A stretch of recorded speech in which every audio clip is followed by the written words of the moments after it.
which Yeah, well, are I'm a Sunni valid. Muslim, so I accept every single authentic hadith. But let's go back because you're quoting. Hold on.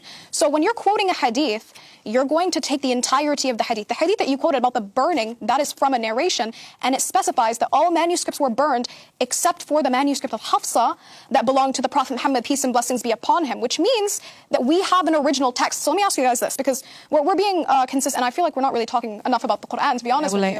I would like to tie it back, if that's all right. So we're talking, because you brought up the topic of burning and not having originals. Do you guys have an original of the New Testament? The oldest copies that we have of the New Testament, or of the Gospels specifically, are in Ethiopia, written in Ge'ez, and they do confirm what is currently in the old, or in the New Testament. And what is that dated to?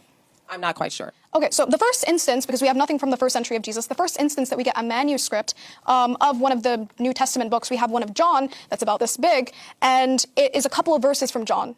No, it's credit card sized. It's credit card sized. It's P52. Yeah, that's the first fragment that we get. So we don't have a complete copy until some people say like Codex Sinaiticus and so on and so forth, which is compiled, right? Some manuscripts are from earlier, some manuscripts are from later. But you made a point about not having originals and so on. So how can you have an issue with us having a standardization process that a lot of people, such as textual critics of the Bible, actually praise Islam for and say that Christianity does not have this, but rather Islam does? How can you have a problem with our standardization process when you don't even have a copy of the Bible from the first century and we have the entirety of the Quran from the first century Hijri? Who was supposed to speak? Yeah. So my point to prove that the Quran is not the final word of God is by his internal testimony. It's clearly in the Bible that, first of all, like she said, it seemed like the Quran appealed to the Bible to prove its relevance. It's like the Quran used the Bible as a passport to get into the world of monotheism, and then after it kind of gaslight the Bible, like it changed the author. So if the Quran have to confirm a God that was already previously revealed, it have to be consistent. So first, I don't see the consistency. I see that, I clearly see that the Quran is revealing something, but it's not revealing God. I think that the Quran is revealing something else. But not just that. I think in his internal testimony of the Quran. So who was the person that revealed the Quran? If we look at the Bible and the consistency, right? Because God is the Alpha and the Omega, the beginning of the end, which means that he is consistent in his revelation, right?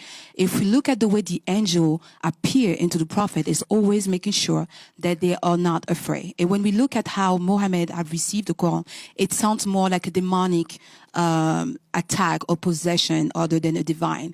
And number two, I would say psychologically possible he was illiterate, and someone that is illiterate who don't have a very good time retaining things. So for me, the Quran cannot reveal God because the way it was revealed to the prophet was not aligned with the way God revealed himself to any other. All right, you made two great points that I actually want to address. I'm going to address the second one first, however. You said that somebody being illiterate means that they don't have that great of an ability to retain information. Especially in the trauma that he described. Okay, perfect. So wait, hold on. Oh, so, okay, sorry, I just wanted to establish that. So if you say that somebody being illiterate or unlearned or whatever it may be means that they have a lack of ability to process or retain information, are you aware that the Bible portrays John as illiterate and unlettered? Well, explicitly it says that. So, but you agree that John was still capable of retaining and conveying information, right? What are you referring to? What am I?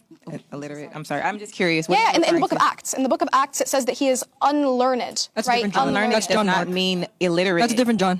No, oh wait, so is it the John that wrote the Gospel or the John that wrote Revelations? Because some people say it's the same and some people say it's John Mark. Johns. Nobody says John Mark is the same John that wrote. I think you ran away from the subject. I'm talking about the on. revelation that Muhammad have. Yeah, but you said the revelation that Muhammad have hold on, sound like a demon possession other than the reason why you said that is because you said that somebody being illiterate means they have a lack of ability to retain information. That's my second point. I'll address the first point. I'll address the first point though, because I think you ran away from the question. So the first point that you made is that we want to see consistency, not just with the revelation itself, so what the revelation reflects, but also the way that the revelation is revealed, right? And you mentioned that when angels come to people, whether it be in the Old Testament or the New Testament, it's the case that it's peaceful, and it's the case that even if, hypothetically speaking, they are afraid at first, they are comforted, right? Yeah. So, and you said that Muhammad, peace and blessings be upon him, was not comforted, correct? No, I didn't say that. I say that the way... He was comforted by the angel, actually. We have an authentic narration in Al-Bidayah wa Nihaya by Ibn Kathir. I can answer if you want. I can tell. Wait, hold on. I'm just going to answer that. She said not by the angel. So in Al-Bidayah wa Nihaya by Ibn Kathir, it's actually authentically reported that in the incident of the cave, Jibreel says to the Prophet Muhammad, peace and blessings be upon him, do not fear, for I am Jibreel and you are the messenger of God. So that actually expounds on the hadith that we have in Sahih al-Bukhari, the one that does not say that, but we have it authentically narrated that not only does he comfort him, but he identifies himself as Gabriel. And I just want to chime in just to give my perspective on the prompt. For sure. Go ahead. My position is just very straight.